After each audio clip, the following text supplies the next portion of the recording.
Hey, love muffins, it's me, Keisha, and I'm here with tonight's all tea, all shade Real Housewives of Dubai season 1, episode 4 review. Tomorrow, my Keisha Capsule Collection lookbook video drops at 6 p.m. Central Time. You guys have to tune into this. I can't wait for you guys to see the 5 looks that I have curated for my summer faves. This collection is dedicated to my plus size girls. I hope you all love all of the pieces and that you support and buy us out. Can't wait for you guys to see it. Also, the teaser episode of Sharita and I's It Started With Wanda podcast is up right now on this channel. Please make sure that you guys take a listen, give us any feedback. We will be starting the podcast very, very soon. We can't wait for you all to hear the real true thing. But we thank you to everybody who has listened so far. You guys have supported us tremendously. We're almost at 10,000 views. Keep running those numbers up. We are so excited. We're so grateful and thankful for each and every one of you who has supported us, and we can't wait to give you all this fabulous podcast. Now I have some behind the scenes tea on the Real Housewives of Dubai for you guys. Shout out to Real Housewives of Dubai cast member Lisa Milan. She inboxed me last week and she wanted to clear up a few things about my review of her and some of the things that I've said. So she reached out and she said, loved your recap. I went to the bachelorette party because Caroline Stanberry, said she did not say Ayan wasn't important. Brooks was being messy. Fast forward to after the dinner, I felt as though Ayan was singled out on purpose and Stanberry started the fight at the table. So Ayan was owed the apology.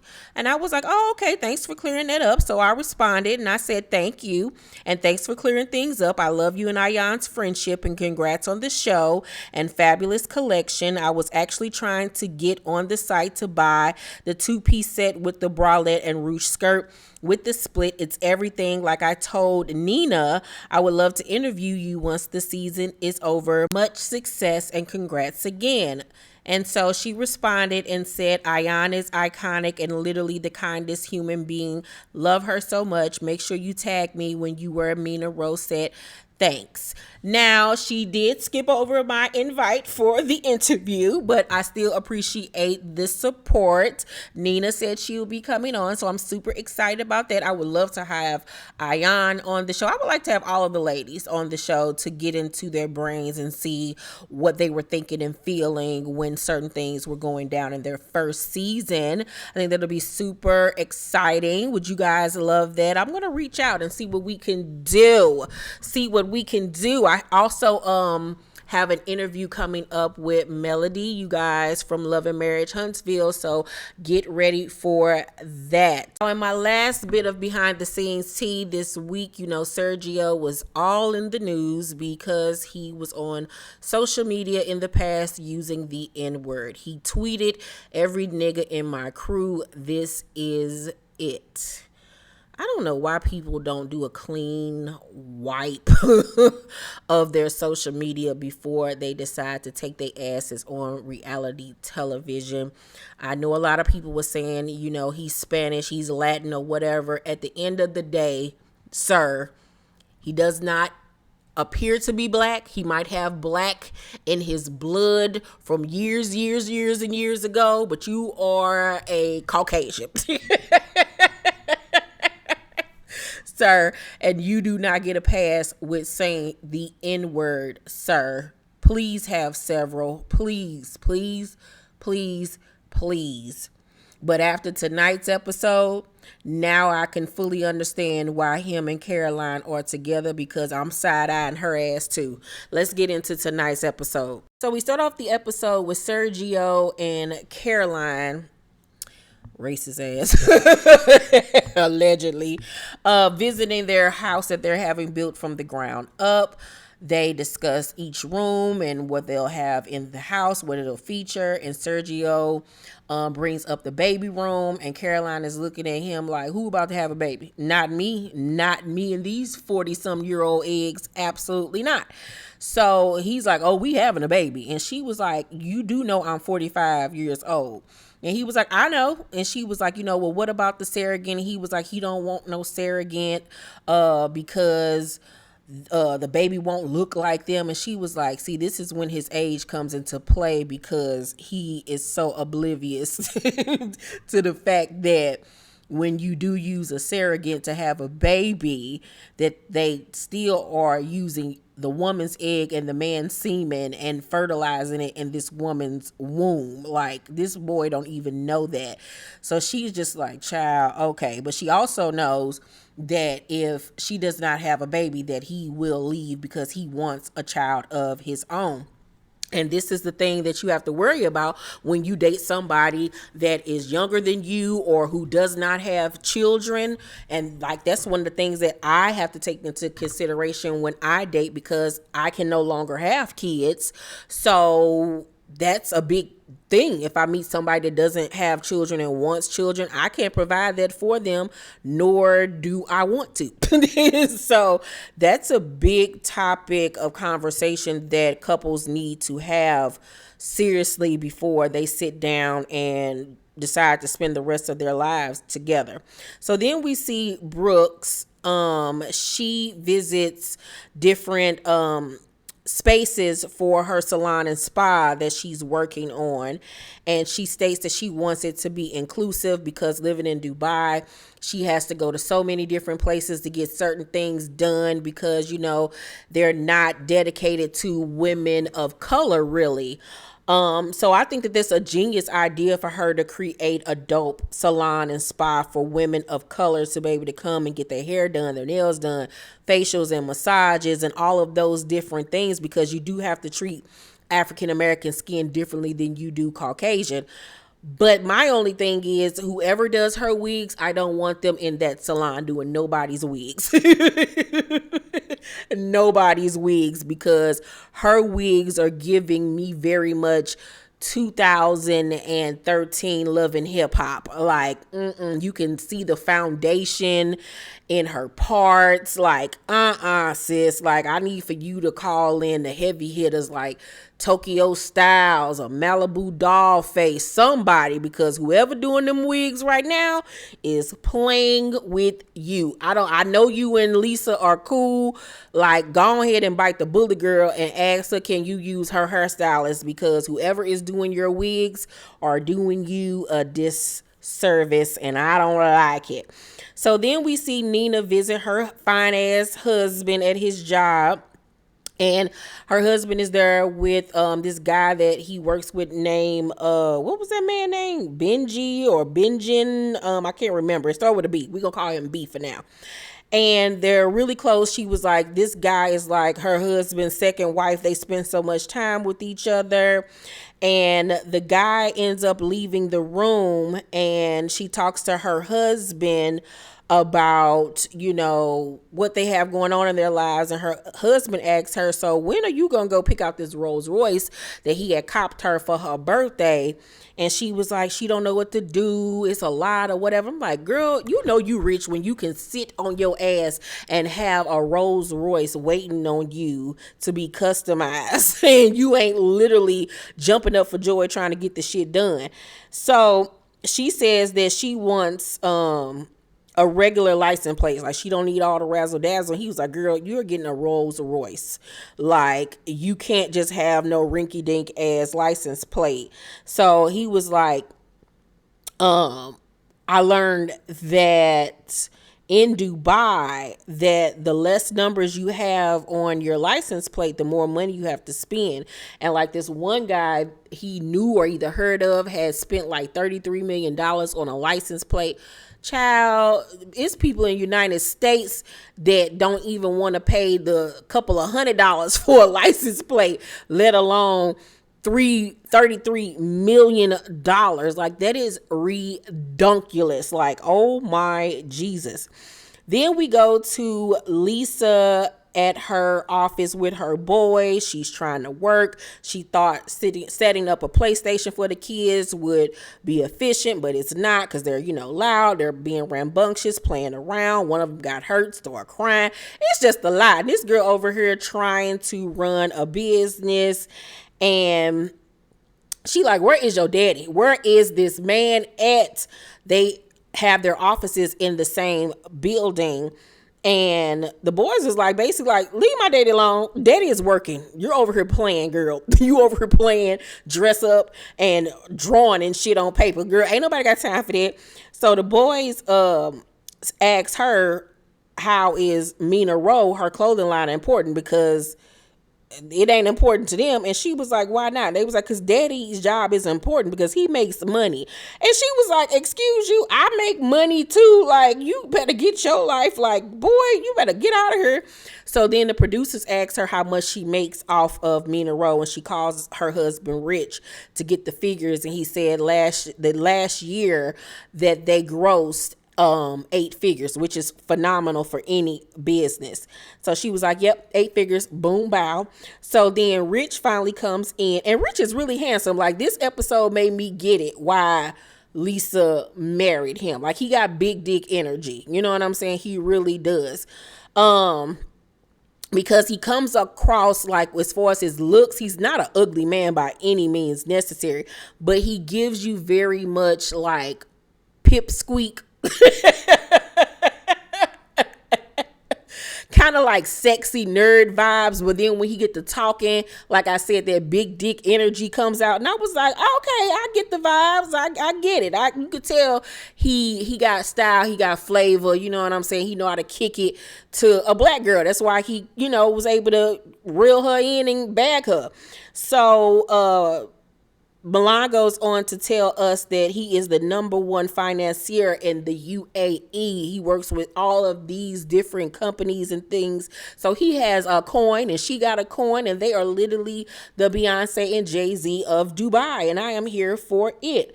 So they sit down and talk, and she wants him to sign off on the non-maternity pieces for her collection. But he too busy in his phone. His phone keep on ringing. He got people waiting on him for a meeting and everything. And she's annoyed because she feels like he doesn't put Mina Rowe on like the top of his list. She doesn't feel like he makes it as important as his other business ventures, and he doesn't really prioritize it. So she threatens then to sign off on the release for the money to get this, collection up and really running. And he was like, no, because I am the CFO, and if I don't sign off, it won't be happening. So she gives him this look like, that look that your mama give you when you in the store and you acting up, and she can't go off on you because there's people around and she don't want to, get ghetto and ratchet or embarrass you or herself. So she give you that look like, wait till we get in that car. Ooh, wait till we get in that motherfucking car. Ooh, and so Lisa was giving him that look like, wait till we get home and these cameras and this microphone is off. You acting up right about now. You are showing your white ass. And he caught on real quick. He was like, all right, you could do it. Sign off. You were right. And she was like, I was what? He was like, all right, shut up. And so she's happy now because she got her way, and deservedly so, because the collection is bomb as hell. I will say that much. Then we go to Ayan, and her husband are taking a stroll, a little late night stroll. I miss taking walks with my boo thing. That is so fun. And they're just talking about how they met in their whole relationship and everything. And we learned that Ayan was actually supposed to marry her cousin. In her culture, that is, of course, normal, even though it shouldn't be. And she did not want to marry him. She wanted to marry Chris. So a week before her wedding, she ended up running away with Chris. And, of course, her parents were highly upset because they had already, did the whole dowry thing with the goats and all of that stuff. And she goes on to say that, you don't marry outside of your culture, especially to a white person at that. So she says that she was attracted to her husband when she met him because he reminded her of Jean-Claude Van Damme, because that was the first movie she ever saw. And that just tickled me because that man don't look shit like no damn Jean-Claude Van Damme, child. If anything, he was giving you very much like a young Ryan Gosling back in the day when he was on the Mickey Mouse Club or some shit. So she does tell us that he ended up paying her family a dowry of like $1,000 to marry her, and that her mom now loves him. He's a part of the family and everything. And I just love Ayan on this show because we learn so much about, African culture and, how it was like growing up in Africa and all the things that she has had to go through. Like, she has such interesting stories about her life and the things that she's gone through. Like, she needs to write a book. Ayan, if you are listening to this, I am a national best-selling author. You can Google me. You know what I'm saying? I'm legit. I'm that girl, #1 best-selling author at that. You know what I'm saying? Like, I would love to write her autobiography because she's so funny. Like, I just love her. So, as they're taking their stroll, she gets a text invite to Bijan. That was his name. Bijan's birthday party. Bijan, like I said, was Nina's husband's associate.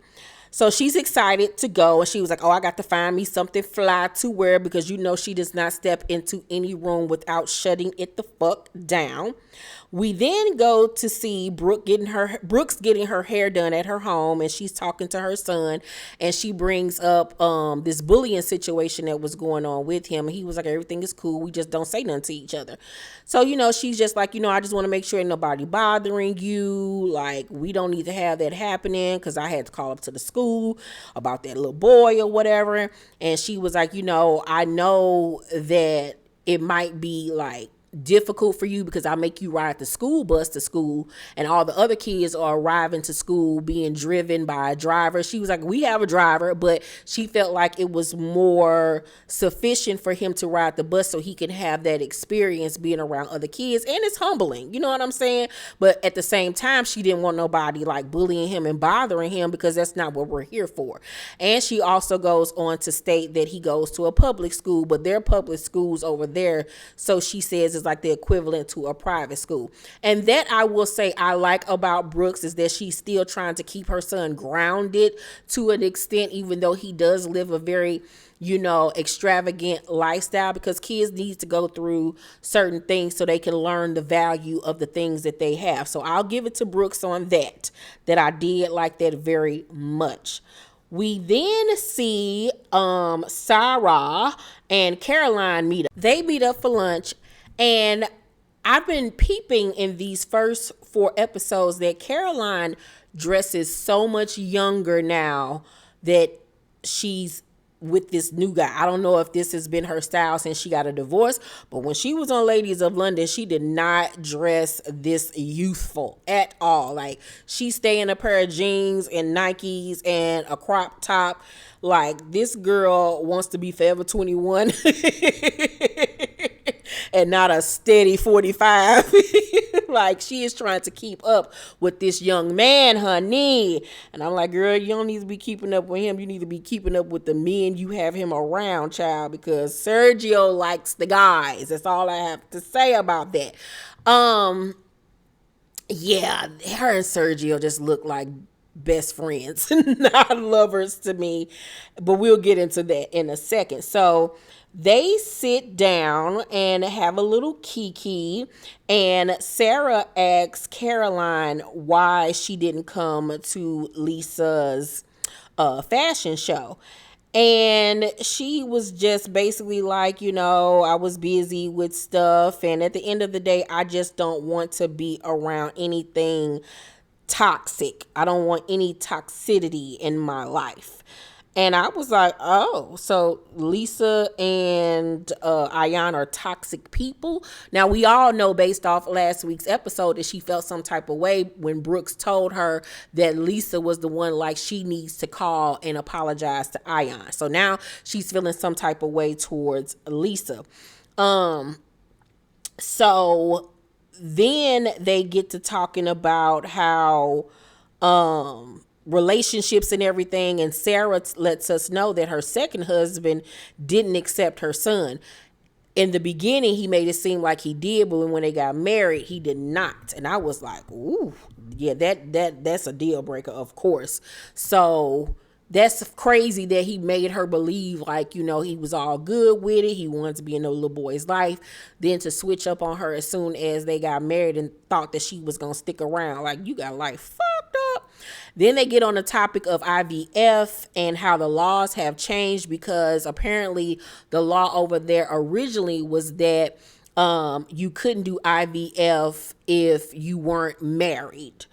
And now you can, and up until a year before, you couldn't even live in the same house as your spouse if you were unwed, which was like, wow. Okay, yeah, the rules over there were hella strict. Hella strict. Strict. I actually think that that's kind of like a gift, though, not to live with somebody until you marry their ass. Because if you a loner like me, you need your damn space, child.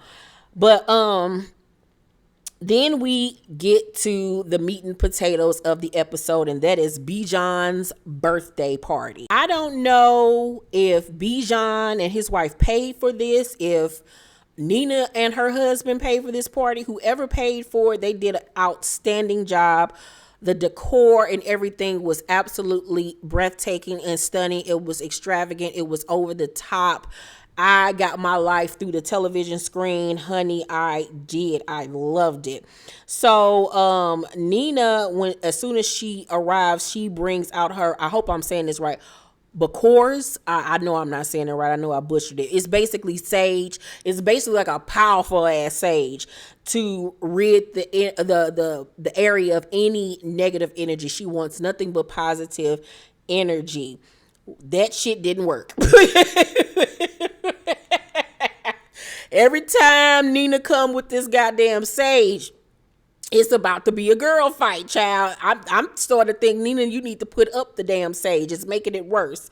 So the ladies arrive and Caroline arrives, and to me, it's either she already had an attitude because she knew she was about to see Lisa and Ayan, so she was on guard.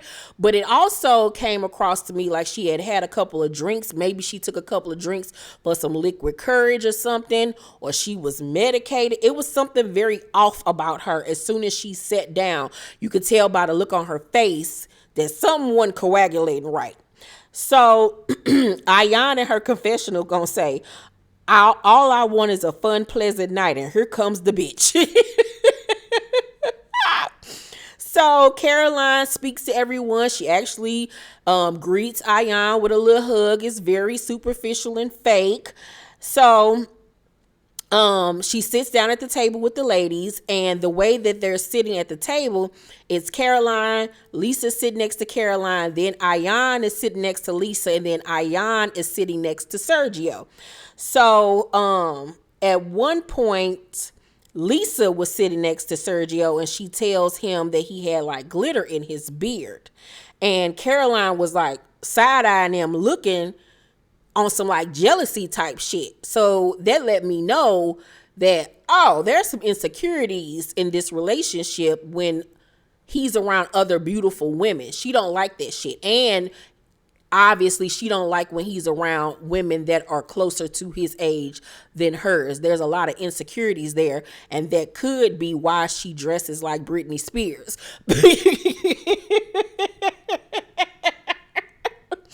So Caroline and Lisa then are sitting side by side, and Caroline says to her, you know, I'm sorry I missed your fashion show. I really wanted to be there. And Lisa was like, really? Because, you know, she called bullshit on that. And we flash back to Sarah going back and telling Lisa and Ayan what Caroline said about not wanting to be around toxic people. And they both was looking like, the fuck? What?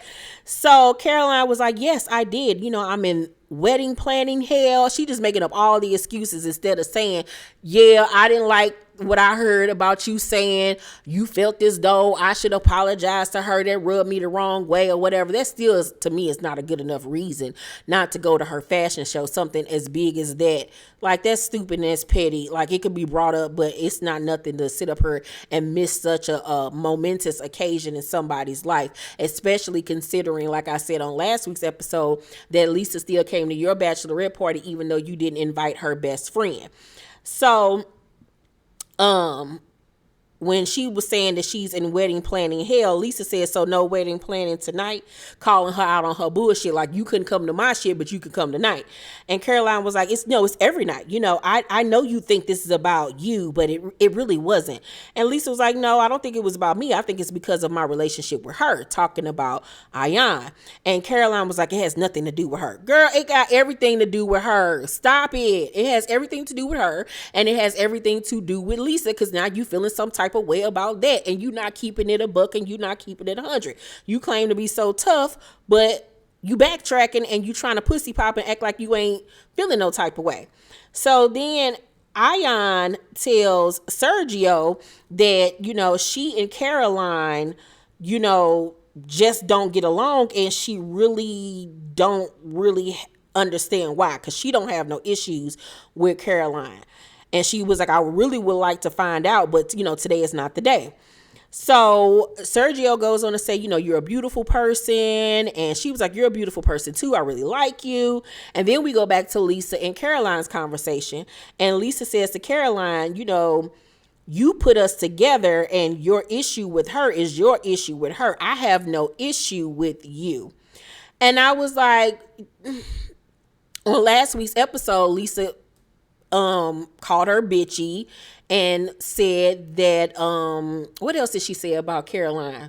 She said that Caroline was bitchy and that she felt like she excluded Ayan on purpose. So you do got an issue with her. Maybe it's not a big enough issue for you to voice it, but all y'all feeling some type of way about each other, but y'all just trying to keep it cute and carry on like ain't shit happening when it honestly is. So Caroline was like, but I feel like now you back her blindly. And Lisa was like, well, she's my friend. When she's in the wrong, I'll tell her she's in the wrong. And when she's in the right, I'll tell her in the right. She's in the right. And the same thing with you. Caroline gonna say she's in the wrong. So then Caroline in her confessional says that she's disappointed in Lisa because she thought she would be above all the pettiness, and that she wouldn't stoop to that level and everything. And I'm like, all y'all petty. The only person on this show that has not been really petty yet is really Sarah and somewhat Nina, but the rest of y'all, all y'all petty. So we then see Sergio telling Ayan that he thinks she and Caroline can one day be good friends if they just sit down and talk. And Ayan even agreed. So Lisa then was like, you know, I got to go to the bathroom to see if I left my phone in there, because she can't find her phone, but she don't feel like walking all the way back to where the bathrooms are. So Ayan was like, I'll do it for you. I'll go. Ayan just so sweet. I love her. So when she's gone, Caroline then says, he's such a fucking girl, talking about Sergio. And I'm looking like, the fuck? Everybody looking like, where the fuck that come from? Sergio looking like, what in the hell? Like, why is she saying this to me? Why is she lashing out to me? He looked like a deer in headlights. And once again, it was obvious she was feeling some type of way, that Sergio was having a conversation with Ayan. At first he was talking to Lisa. Now he's talking to Ayan. Mind you, they're both young, beautiful women. And she was feeling some type of way because she came dressed like she was in the Dick Tracy movie. I'm like, was it a flapper themed party? Because masquerade doesn't really scream flapper to me. Like, her outfit was horrible. So she says, he's such a fucking girl. He fucking loves everybody. It drives me nuts. And he looking like, what I do? He was like, what I do, babe? Babe, what did I do? What did I do? That nigga act like he was about to piss on himself. He was so nervous. I'm like, do she be beating on him at home? This child is so weak and meek. And this is why I'm like, I just don't understand what about him she's attracted to. He's not an ugly man, don't get me wrong, but He's like a boy. Literally, he's like a child. And you can tell that she reprimands him and makes him feel bad and bullies him and shit like that. Because, like, he literally was looking like my meal ticket is about to be out the door. I got to get this shit back on track immediately. So when she said that he fucking love everybody, it drives me nuts. It's obvious, once again, like I said, that she did not like that he was talking to her ops, because that's what Lisa and Ayan are to her now. So Sergio up here looking like he about to bust out and cry in 10.2 seconds. And then she calls her little guy friend over, who I believe is also gay as well, and says, my husband has become one of them. And Lisa said, what does that mean? Excuse you? What does that mean? And she was like, Caroline, what does that mean? And I'm so looking like, what the fuck that mean? Because now that I know this coon out here saying nigga and shit, now I'm starting to look at Caroline like, you got an issue with black people? What the fuck that mean? Them what, ho? Like, I need for you to explain. So Lisa was like, what does that mean? One of the fabulous people? Yeah, I want to be on my side too if I were him. And so Lisa in her confession was like, don't worry. No, I'm sorry. Lisa says to Sergio, don't worry, we love you, Sergio. And Sergio still trying to plead and beg for his life with Caroline. And then Lisa, being funny, takes Sergio's hand and they start laughing or whatever, but hers is more of a petty laugh. Sergio's is more of a like, oh Lord, what am I gonna do laugh. So Caroline gets even madder. And she was like, am I watching this? So Sergio was like, what am I doing? And Caroline says, well, I hope she gonna suck your dick tonight. And Sergio says, baby, why would you say that? And Lisa was looking at her like, bitch, who the fuck is you talking to? So in her confessional, Lisa was like, I know you don't do it at home, girl, but I guarantee you I'm not the one, because Sergio would never come back to you if I was. And I was like, okay, you should have said that right then and there to her face, honey, because I would have cussed Caroline big wide mouth ass the fuck out. So then Caroline storms off, having a goddamn temper tantrum, and you know her chihuahua Sergio was right behind her, making sure that his damn meal ticket wasn't going out the door. Ayan comes back, of course, oblivious to everything that just went down, and she tells Lisa how before she left, her and Sergio were having a heart-to-heart. Then Lisa tells her about, Caroline's statement about you over here talking to them and all of this bullshit. And Ayan was like, I'm so tired of being nice to this bitch. And Lisa was like, I just told her, don't group us together like we're separate. So then Caroline returns to the table, and you can tell that Lisa is pissed. Like, she is mad as hell. Caroline comes back to the table, y'all, and gonna say, what did I say? What did I say? And Lisa was like, you said he over there talking to them, or whatever the hell she said. And Caroline was like, I didn't say that.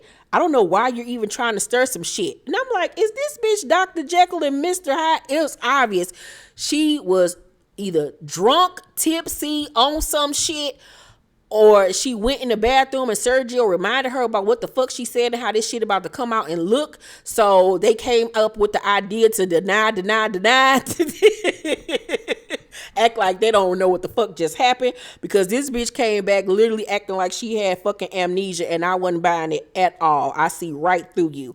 So at this point, Sarah arrives, and when Sarah arrives, of course, chaos is all ensued. And Caroline, so Lisa was like, I don't stir anything. What did I say? Caroline was like, I don't have to explain myself to you. Bitch, yes, the fuck you do. Yes, you do. So Sergio was like, I want to go. You want to go? And Caroline was like, yeah, because I'm going to kill some bitches tonight. Girl.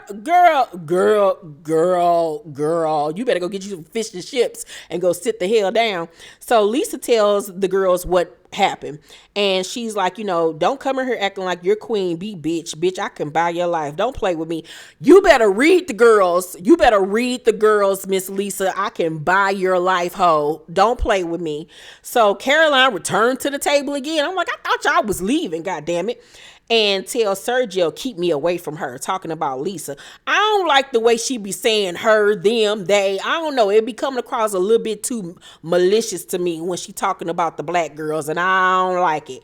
So Ion then tells Caroline that, she don't know why she has a thing with her.